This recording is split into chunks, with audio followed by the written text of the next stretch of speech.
Okay, so we're recording now. So thank you so much to all who showed up. And I know this is an unusual time for coaching agile journeys, but we're accommodating our global audience. And so, yeah, I knew of Rob and Cherry before 2019 February, but I first met them at the Open Leadership Symposium, the first one in Boston, and got a chance to meet them and introduced to their work. And over the past couple of years have seen their work with the Agile manager and the work they're doing in the raising children and schools and all kinds of stuff. So I'm just so happy to have them here today. And they're going to share with us how to keep the bubble alive when you're trying to go Agile. And if you don't know us, Coaching Agile Journeys, yeah, we'd love to hear if you're the first, maybe a first-time joiner of Coaching Agile Journeys, how you found us and where you're dialing in from. Because we have been doing this, what we believe to be the first online virtual Agile meetup group. And we've been doing this now for 5 years, which is great with lots of engaged folks. So happy to have everybody finding value in our work, and we love your feedback at any point. So without further ado, I'm going to turn it over to Cherry and Rob England. Thank you so much. Hello, everybody. And yes, thank you for joining us we're in Lake Wairarapa, if you want to actually figure out where we are in New Zealand. And we're going to talk, let me try a share here, make sure that works. So you're seeing my presentation okay? Yes, wonderful. Good. So yes.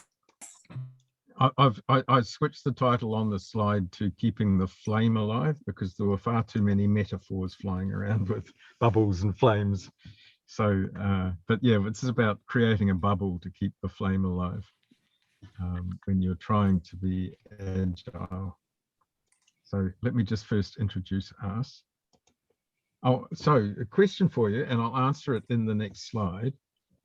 Which is bigger geographically, Vietnam or New Zealand? Because we're in New Zealand, but Cherry is fairly obviously from Vietnam. So you can put the answer in the chat if you're really brave about which one you think is a bigger nation. New Zealand. Someone say New Zealand. I have no idea. New Zealand willing to fail fast. We're getting New Zealand, New Zealand. Someone's willing. So let me answer the question. So we're Teal Unicorn.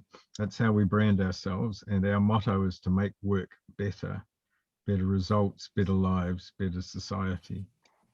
So some of you will be familiar with the term teal. That's from Lalou's book, Reinventing Organizations. And teal is the color of the highest culture that has yet been achieved in the world. It goes on into blue and violet and things, but humans haven't got there yet. And unicorn, especially people who work in the DevOps world, will know unicorn as the term for the organizations that exist but do things that are indistinguishable from magic. And our aspiration is better results, better lives, better society. So we work, as Heidi said, in both business agility and I also work in IT in agility, but we also work at a social level. So Cherry does a lot of training and coaching around family in Vietnamese to applying the Agile principles and other modern parenting ideas to family, and that's absolutely huge in Vietnam. We had 520 people in our last webinar on family in Vietnam.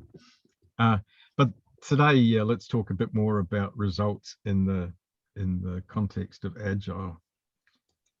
So we do consulting in New Zealand and Vietnam, and there's a picture for you. So it's a pretty close race. So Vietnam is actually slightly bigger geographically, but if I was showing all the islands of New Zealand would actually cover a lot more ocean because there are some islands way out here.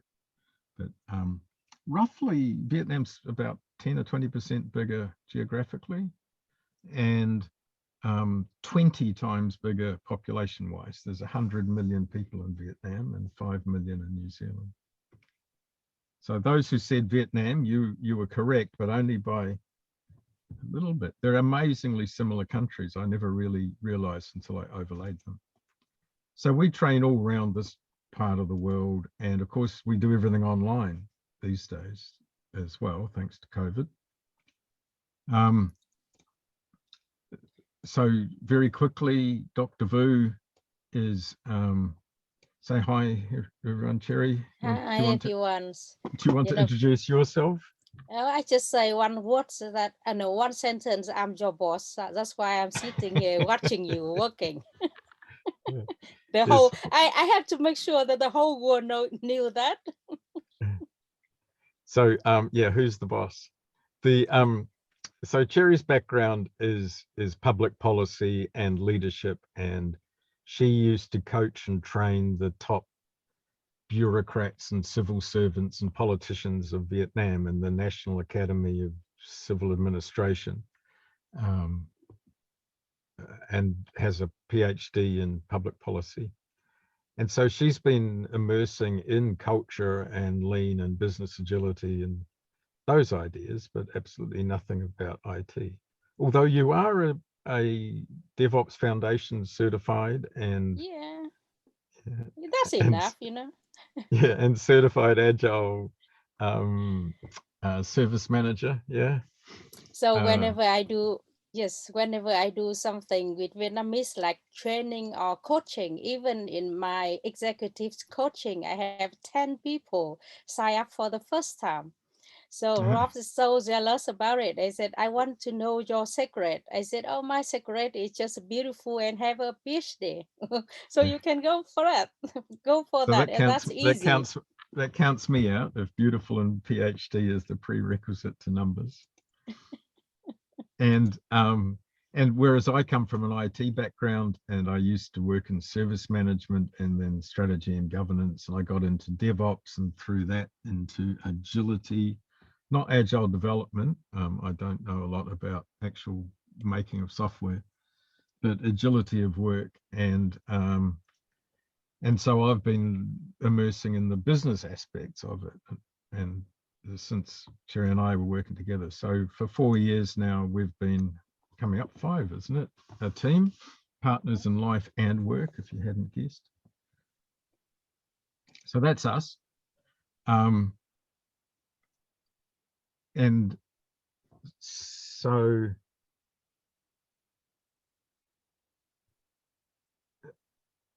where's it gone? Right. So we have a model that we use for understanding where we're at in the journey of advancing to new ways of working in an organization or better ways of working. And it's a 4-level model that I find useful when talking to clients to understand where they're at, to set a context for what they can do. It's a sense-making tool in the same way that Cynefin or OODA are sense-making tools. And so it allows us to understand that maybe we're still in the exploratory phase within an organization where we're just experimenting with new ways, and we don't necessarily have a mandate for introducing that across the whole organization. And then very often something happens that gets everybody going, we need the new way of working. Oh my God, oh my God. And it could be a crisis, it could be a new boss, it could be a merger, but there's usually some sort of stimulus that creates what Kotter would call the sense of urgency, the burning platform. Something happens that says we need to change. And when that happens, then there's a mandate in the permissioning sense of a mandate to go and create, to incubate, to grow what it looks like for our organization. And that then leads to, once we get something we like the look of, that we start to adopt that across the organization. And hopefully we do that in an iterative manner and not in a big bang manner. it's always very amusing when organizations say, we're going to go agile and we're going to do it in a big bang. It's kind of like you missed the 101 class, right? So yeah, hopefully that's an iterative process that's feeding back the whole time into what it is that we're growing as our way of doing things. And the interesting thing is that there's a fourth level that emerges, which is, I don't like the word transform. We avoid the word transform because it has that magical boing sort of connotation, but advancing the operating models of the whole organization. So as we in some area of the organization, usually IT, start to work in new ways, that influences everything else, so that the whole organization, finance and HR and marketing and product and everybody else starts to behave differently because we're behaving differently, and it has this influence. So this is a model that we use to understand where we're at. And so when we talk about keeping the flame alive or creating bubbles, we're usually in this mode. This is mostly where we're trying to work in new ways within an organization where the rest of it really isn't. So we're trying to create pockets of new ways of working. It can also happen up here when we're adopting in one spot and not everybody's there yet. So we also have bubbles happening up here before we get to this final stage where everybody's working in the new ways. And so everybody's supportive of the new ways that we're trying to do. Do you understand? So that's sort of a sense-making way of thinking about where it can fit in the journey. So most of our clients, Cherry's got all the good stories in Vietnam. I've got some stories I'll tell about IT, but then Cherry will tell some business stories. So I'll start with a quick one about working with a big government department here, where I got invited in. Hey, come and help us to set up the new way of DevOps. We wanted DevOps, blah, blah. And when I got in there, I very quickly realized, and I talked to my sponsor and I said, dude, you're down here in Explore. You don't have a mandate. There's no great initiative for everybody to work in a new way. And as soon as he understood that, we completely changed mode from trying to grow the new way and get everybody to do it, which would have completely failed, to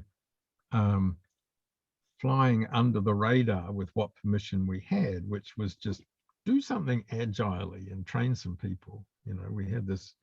And so we took that little bit of permission and we did a whole lot of guerrilla stuff to explore and experiment and let it spread like a grass fire across the organization, still in this lowest mode of operating. So it very quickly clarified for him, stop trying to do what you're doing and function differently.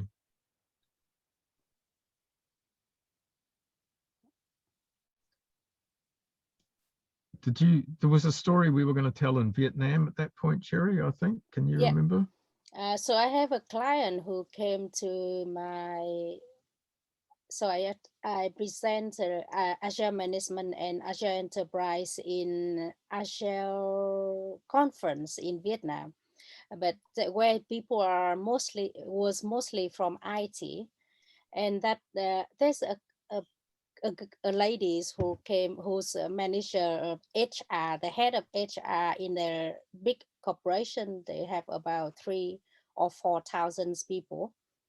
And she said to me, she came to us, and after the presentation, she said to us that that's how I would like my organizations to be, but because we were so frustrated with the old way. And then since then, she followed me all around, learning a lot, is joining a lot of my trainings as well as coaching section, my coaching to the managers. And she tried, the first time she tried to do a lot of things like in the department in HR. She tried the Kanban, she tried the empowerment, she tried the lean coffee and all sorts of things. And the most importantly that she she said to people that now we won't work this in a silo way, that you just do one part of work and that's it, you don't care about the other. Now we have to learn cross skills, and we be agile, we do everything, we don't just focus on what every single one does. And after that, her teams become so fast, so efficient, so she realized that the system has become their bottleneck, and she tried to push another departments that go along with them. And because otherwise everything, when her team working fast, the other can't follow. So she asked her boss that we have to change the way we work, otherwise it's just be there forever and it's so slow. And so now after people seeing the result of her team, the boss say, okay, now you are in charge of continual improvement. You go around the organization and see what you can do to make it work faster. So from the explore mode, she moved to incubate in her team, and then now it's adapted slowly, not widely, not all organization yet, but she tried with the uh, business people, she tried with another team, and all sort of thing. Is all do the small thing and try to apply some principle, agile principles into other team as well, and the results are just incredible. Yeah, so I think is they still haven't applied it widely yet, but it's locally, and it's kind of, I can see the systems moving. And this is what keeps us going, is the terrific results we get. So there's a bunch of case studies on our website of some of more of those clients. I've seen a couple of comments in the chat about getting stuck at this incubate point, and we're not covering that today, but our passion, our core of what we do is we really strongly believe that you cannot work in new ways until you modify how you manage as well. So you can't work in new ways till you manage in new ways, and that management is the key to moving forward. And so having this executive mandate is quite important to get into this mode. And a lot of our work, when we say adopt, is not about getting people to work in new ways, because they're all keen to work in new ways, and let the people doing the work design the work. So the work emerges from the people doing the work, but that's not possible unless the managers change how they manage them. And so, Mark Sheffield here was one of the authors of Inviting Leadership, and creating this invitational mode that allows people, that permissions people, that frees people to work in new ways, is key to what we do. So we spend, Cherry's coaching is all at a management level to unlock the management and the executive. The people themselves, the workers themselves, sort themselves out. That's the easy bit once you unlock the management. But that's a different topic. That's not for today. So let me move on. So when we're in that experimental mode, we run experimental programs to foster the idea of lighting these little flames everywhere. So an experimental program will involve going around and presenting and coaching to as many teams as possible, saying, hey, why don't you experiment? You can experiment. This is how you experiment. Here's all sorts of things you could experiment with. We want you to experiment. You are encouraged to experiment. And when you do experiment, here's a central group who would love to hear about your experiments, and they would love to track them so that we can see who's experimenting with which bits. And hey, you don't have to be a pilot. Your team doesn't have to do everything. Just try one thing, two things in your team. So this is very different to a pilot. People kind of think experiment means get one team to do everything. And that's a good thing to do, but it's not what we're talking about here. Prior to that even, it's better to just get teams to try a bit, whatever resonates for that team. And so we go around, I go around within a client promoting this idea, why don't you try one of these things? Why don't you try automating a task? Why don't you try just working better with a team you don't work with well? Why don't you try putting up a Kanban board? Why don't you, that 60% of them have put up a Kanban board, but that's fine, right? If that's your first experiment, that'll do. But, and we graph it so that it's not all just put up a Kanban board. We try and track to see where the coverage is and to understand where there are gaps across the organization where nobody is experimenting. You understand? And we're not too concerned if the experiments are failing, are we? Because you're all agilistas, you know that failure is the path to success. So failed experiments are good, that's cool. We don't mind about that, but we want to know that people are experimenting.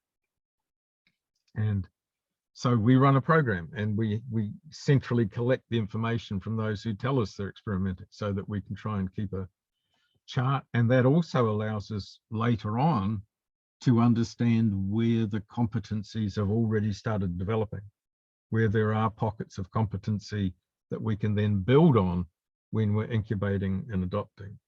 We know where to go for people who've already tried this. So that's quite an important part of lighting the flames, is to foster an experiment program. And then this is a complicated slide, but the BRM is business relationship management. So the account management in relationship with customers within the business. So this complicated diagram, I won't talk to all of it, but we have what we call an improvement machine. So we put an activity, a process, roles or people in place to drive improvement, to keep the momentum going. So we're fostering experiments and we're collecting the knowledge from those experiments. And we're creating a loop here where from what we learn, that's feeding into an improvement backlog to drive teams to try more things and collecting information.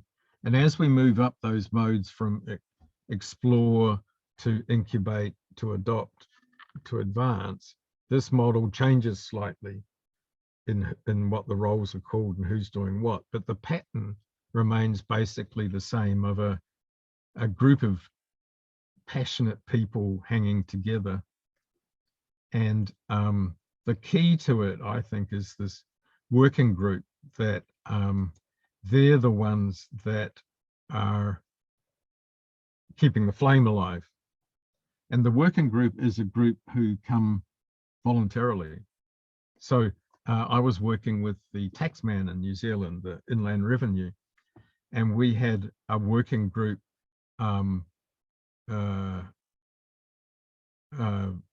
fostering and met every Friday, and it was open door, just anyone could be in the working group. And there were all sorts of people from IT turning up. But one day this woman arrived and the sponsor said, "I don't know you, where are you from?" And she said, "I'm from internal assurance and audit." So not IT audit, the Inland Revenue, the internal cops, right? Because integrity is very important to the taxman. And so the internal cops had arrived and everyone was like, and she said, "We've got a Kanban and we organize our audits on a Kanban and it's not really working for us." And we were like, "Whoa, Kanban." And she had heard about this stuff and she had experimented with a Kanban without asking anyone. So I went and coached internal assurance and audit on how to build their Kanban to drive their audits. So when we lit the grass fires, they popped up everywhere and people just came to this working group. So if well, again, Mark, you know about open space. If you've studied open space, the people who come are the right people. So that's the principle that drives the working group. Whoever comes is the right people. They're the ones who care. And that so that drives the machine. And by product owner up here, it's sort of a misuse of the term. The purists will get upset at me. It's the owner of the initiative, right? The product is the new way of working. So it's the owner, whoever, of the initiative. And they don't tend to bottleneck because we have champions, working group, and a sort of a close team we call the crew working with them. So they're really not, they're not making decisions. It's an empowered, blah, blah, blah, blah, the usual agile stuff to keep it all fluid. And so anyway, that's our machine. And it's worked well for us a number of times.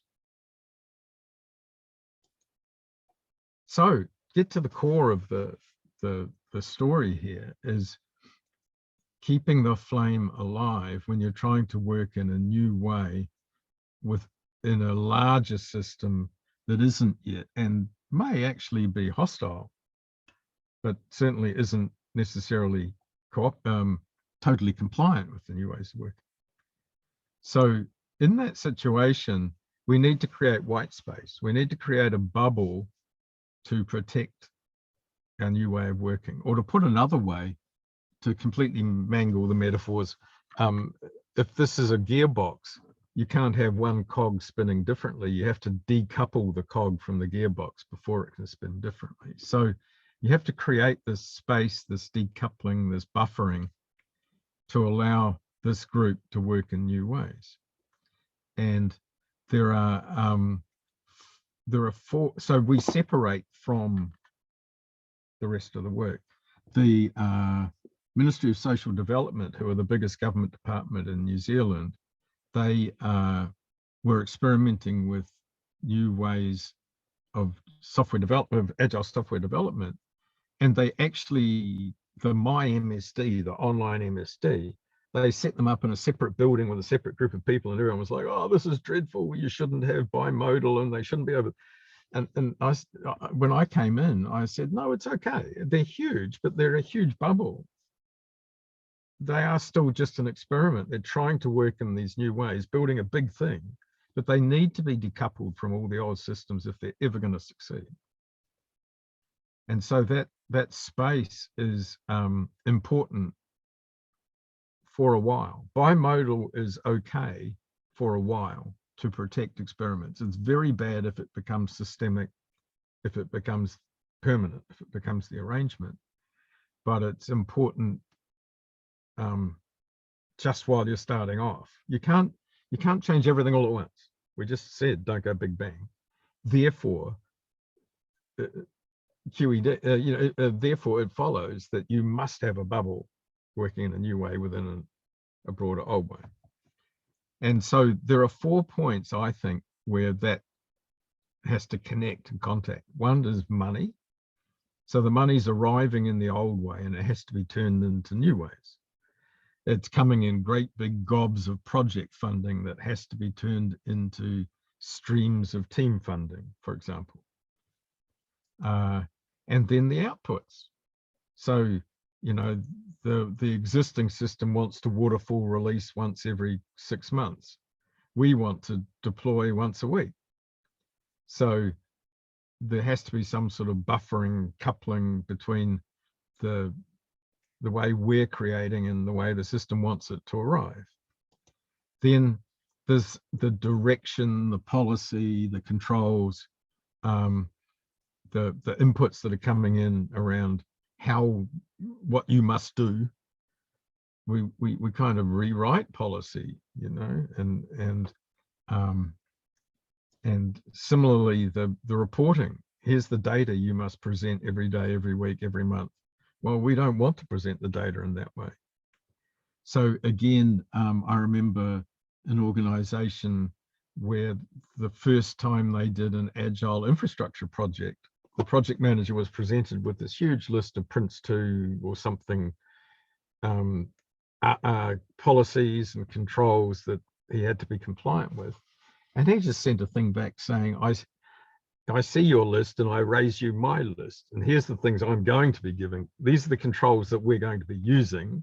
and compliant to, and here's the reporting I'm going to be giving you, so sue me. And he had enough support to get away with that because he had been given the mandate to experiment with agile ways of working. But and in fact the PMO were very helpful. He was quite an abrasive character, and they came back and said, actually, we don't like your list. And he got all ready for a fight, and they said, here's a better list of agile controls and artifacts that we'd like you to use, which is simpler than your list. He's like, oh, okay, I'll use that. So, it didn't turn into a big brawl. It turned into a cooperative thing, which was really nice. So this is the way that we can keep the flame alive within a larger organization, is to separate out that group and even physically separate them out. But if not, at least systematically uncouple them from the broader system and have buffers, have interfaces, APIs, whatever metaphor you want to use, to allow them to work, to spin at a different speed, and to have that buffered from the broader system. And talking about the reporting, we have a story of the reporting that when we work in a new way, we ask someone to go around the organization and pull the reportings out to see what happened. And then there's about 2 months later, there's a one person asked, oh, how about the report, blah, blah. And then it means that mostly people don't care about the report because everything's it's actually in the system. But why people have to spend times and energy to do report every month? And it's most of them is not necessary. So I think that is a lovely story. Yeah. Yeah, there's a principle, challenge the level of ceremony. Maybe we need the control, but do we need all that ceremony around the control? So one of my government clients, they ripped out the IT work reporting system just as an experiment. Again, stopped it. And 14% of the reports, somebody whined, where's my report? So they turned those 14% back on again. There's so many stories of just, there was 30 pages of release notes were required with every piece of software that went out of development into the deploy area in this IT organization. 30-page notes with every piece of software in Word, like actually had to be manually crafted. So when they got all the work in Jira, they said, how can we automate the generation of these release notes out of Jira? And they had this huge meeting to do the automation of the release notes. And I said, I might be missing something here, but why can't the deploy people just look in Jira? Right? Why are you going to all this effort to automate a Word document because you've got the data in a machine, when that just means that these people could look in the machine?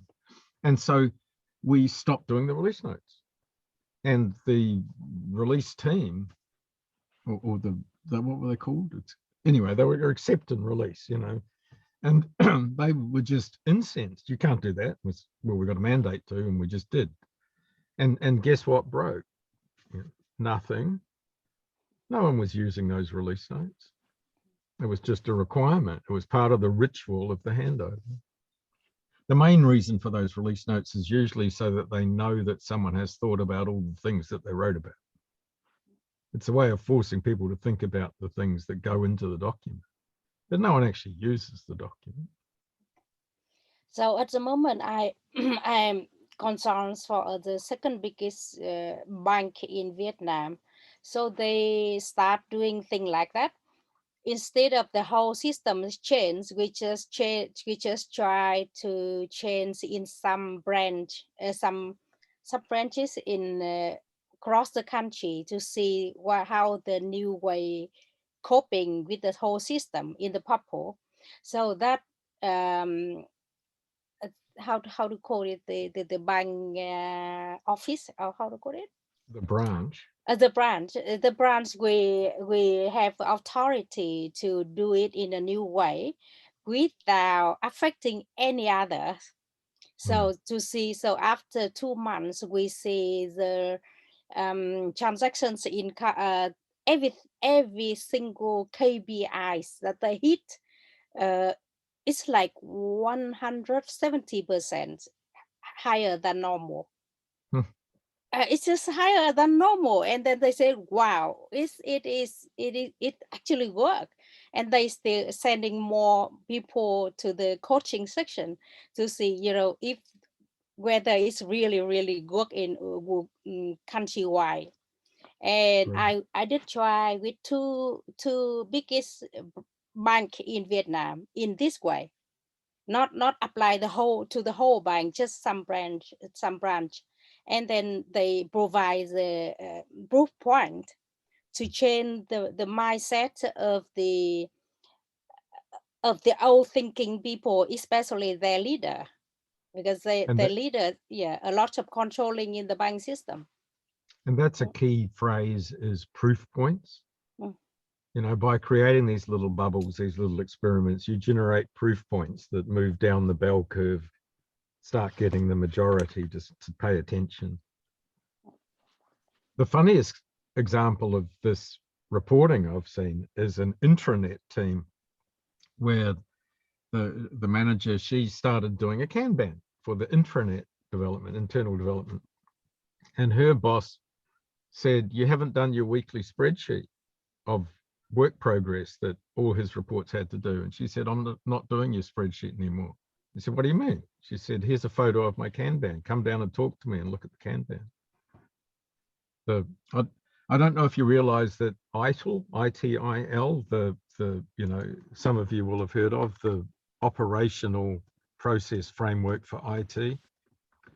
There's an ITIL 4 out now, which is an Agile ITIL. And one of the things it talks about is intelligent disobedience, which is that lovely phrase. So what Karen was doing was intelligent disobedience. She's just saying to her boss, "No, your control's stupid. I'm just not doing it. Here's the Kanban. You should be coming down and talk to me instead of me sending you a spreadsheet by email." So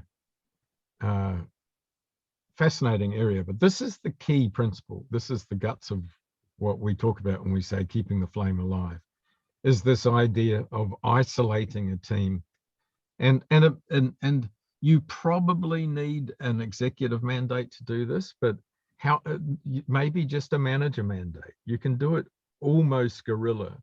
You get managers who are not necessarily terribly high in the organization, but they're just ballsy enough to create the air cover, to create the white space, to allow a team to work in new ways. And some managers will push the envelope and go out on a limb a bit to create this bubble. It doesn't have to have executive support, especially in the early days. You start doing this stuff locally, and then take it to senior people and say, "Look what we can do." Take the proof point. But you kind of have to almost do it secretively sometimes. There's an interesting case study of Michelin in Gary Hamel's new book, Humanocracy, and talking about how they hatched a few experiments to create the proof points to take to the executive, to get the mandate, to take a whole factory, and they just bootstrap their way up.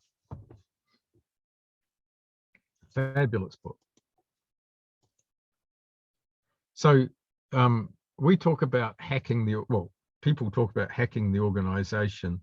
And going back to that model again, my build's a bit funny. Sorry, I thought I'd fixed it all, but I missed one.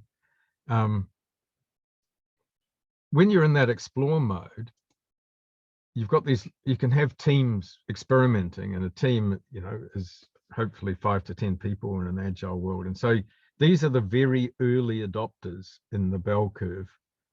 The ones who are willing, the ones who come to your working group are the ones experimenting. And you can move up towards creating triads. This comes out of the book Tribal Leadership. This idea of 3 like-minded, similar status team leads or groups or whatever getting together to form a three-way bond to do something slightly bigger. You can work up to that kind of level in the explore mode, but you really can't get much further until you get that mandate or that initiative to incubate.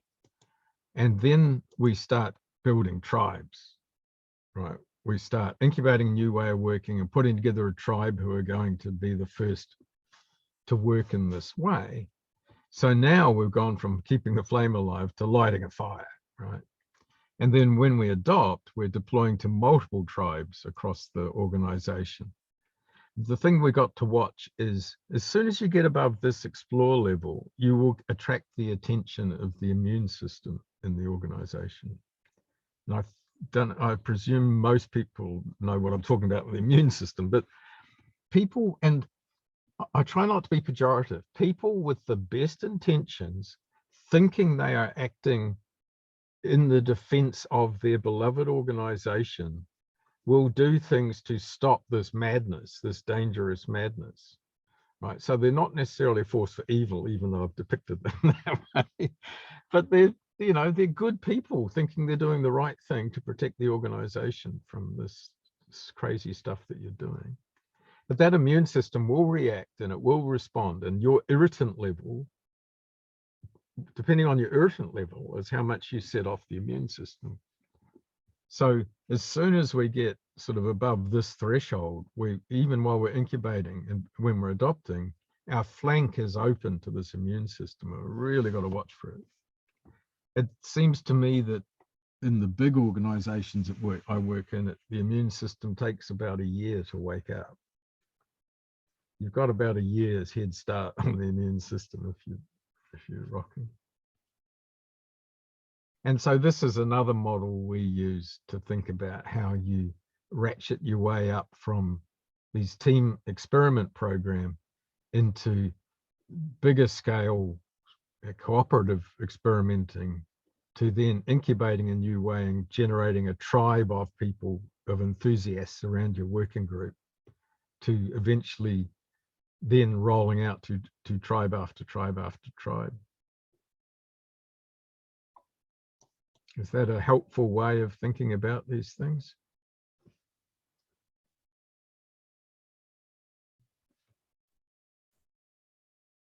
And so what we're looking at here is these are Dunbar's numbers, if you look at it.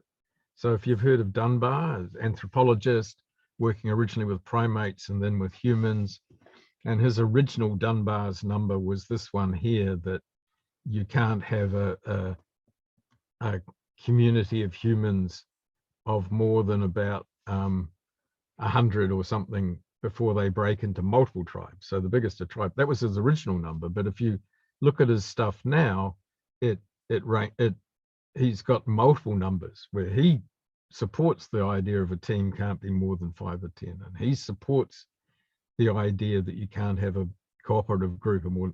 These are numbers that Dunbar uses at multiple levels now. And even this one here, it depends who you ask as to what the actual number is. Yeah, Dunbar says 150, but I mean, I saw an organization fracture in half when it got to 90, you know, so they're approximations, right? Humans are not that predictable.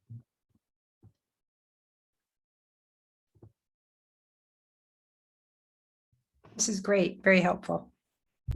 Thank you.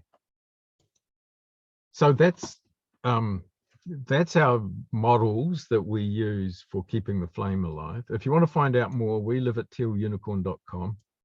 We've got a book out, The Agile Manager, with a small a. We're talking about a lot of these things. That improvement machine is in there, and the experiment program's in there. Everything I've talked about is in there. And we're running an Ask Us Anything next week on the 22nd. No, not next week. Very soon. 2 more days. Oh God. If you want to ask more questions, then we're going to do an Ask Us Anything for more.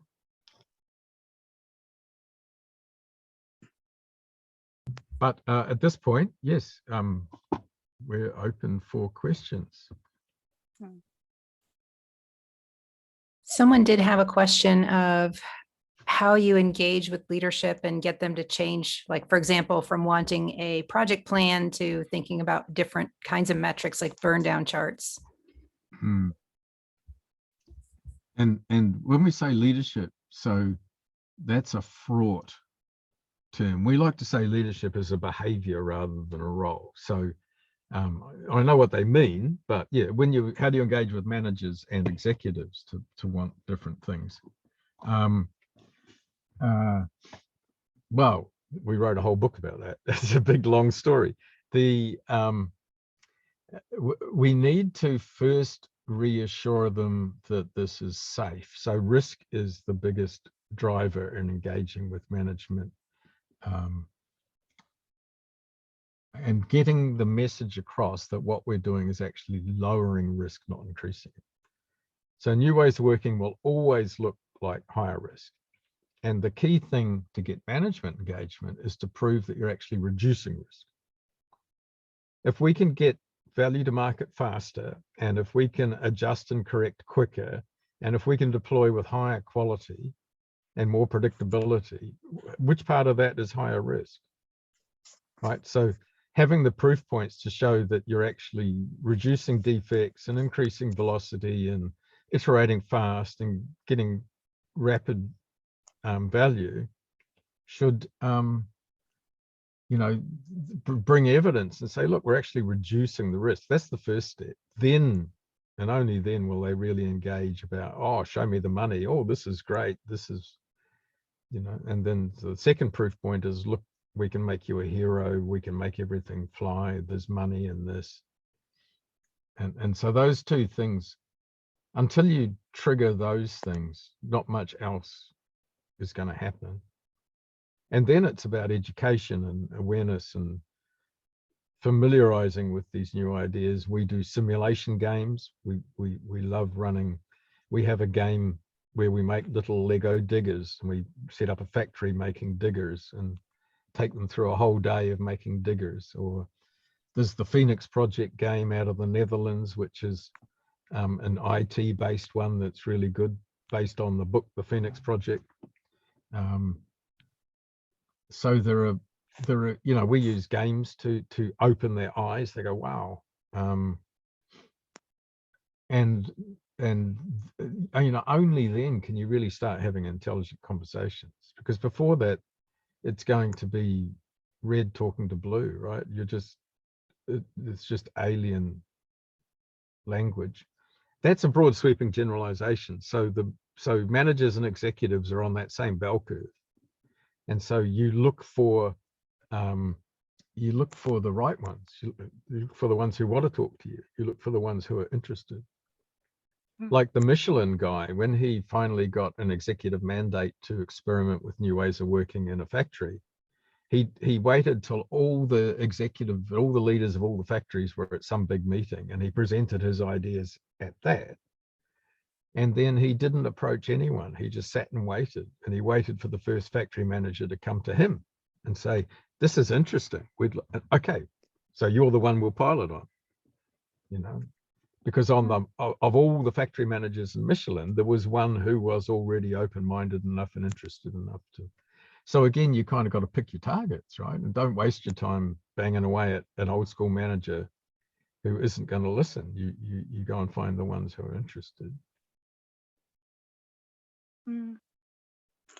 And so you can also challenge them by asking question. Are you sure? Can you show us how can we work better within a year? Yeah, ask them, if we skip doing what we are doing, how can we be better in a year or in the future? Yes, you can create some discomfort. And most of them say, well, actually they can't provide any evidence or anything that show that they will get a better results in the future. Someone put their pull is much higher engagement than push. Push is zero engagement. So I'd like to distinguish between knowledge workers and transactional workers. And so transactional workers do the same thing over and over. Knowledge workers solve problems. And it's not that black and white.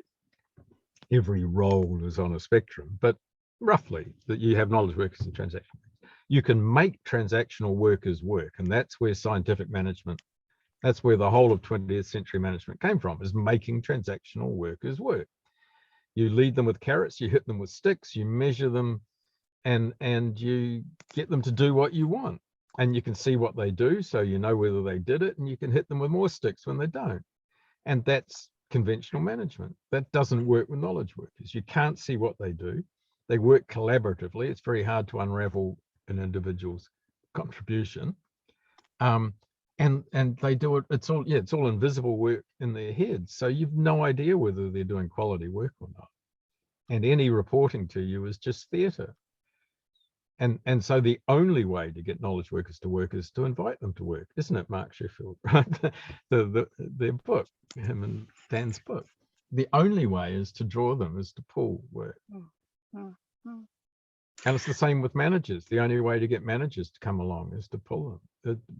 Management is mostly knowledge, or a lot of it is knowledge work.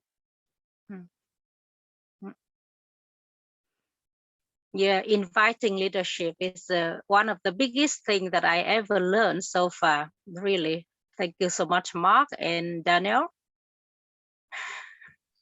Yes, it was certainly our pleasure.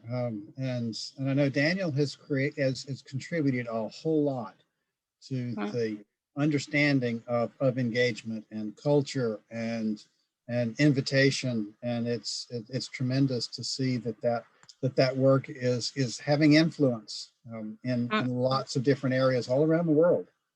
Yeah. And when I coach and consult to people, I actually, everything now is I ask them to put on the table. Let people own the issues. Let people come up with the solution and let them get there. So it's the best thing, because people never reject themselves. When they come up with the idea, they want to get it. They want to do the best. It's just like us. We give ideas and we don't want to reject ourselves. That's the thing, right? So I said to the CEOs or at the very high up level, I said, like, it's not about you know better than them.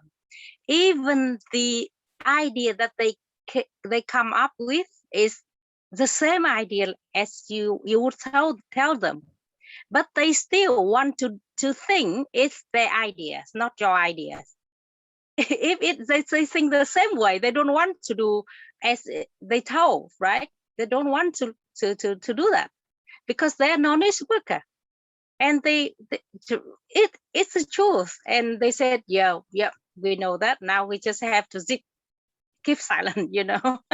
Another interesting thing is that the whole management, command and control management style that we have evolved to manage transactional workers is actually suboptimal for transactional workers too.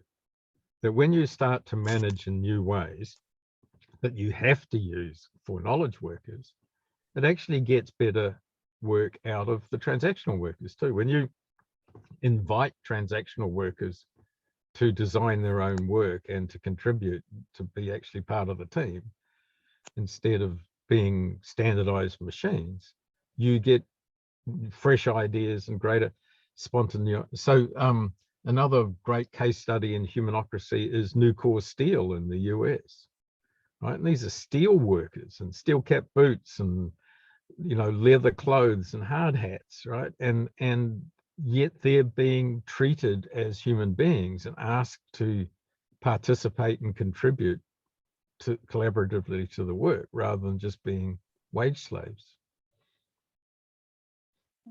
So transactional workers can, you get better work out of them as well.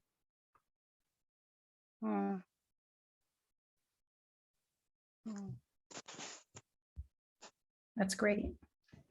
What other questions? We have time for like one more question.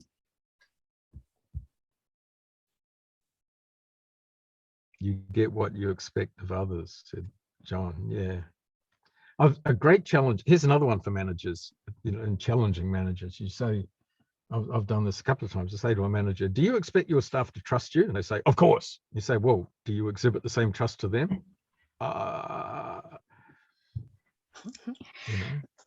So I often tell the CEO or manager, say, you drive every day in the highway.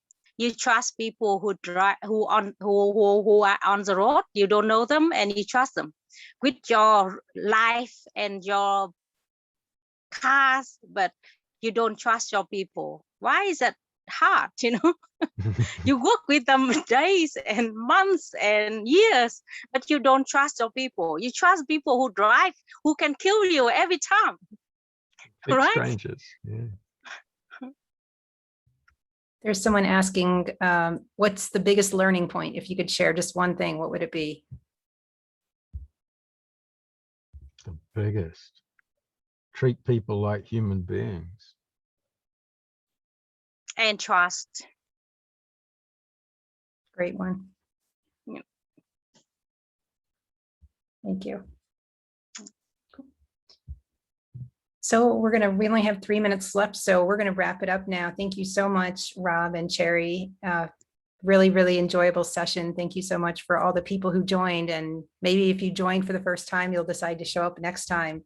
So if you go to coachingagilejourneys.com, we have our next sessions coming up. We've got a lean coffee coming up, and let's see, on May 10th, and then Laura Returner on the 6 lenses of systemic team coaching. So we've heard from folks that they want to hear more about coaching. So we're taking some of that in, and that's going to be at our regular time on noon Eastern time.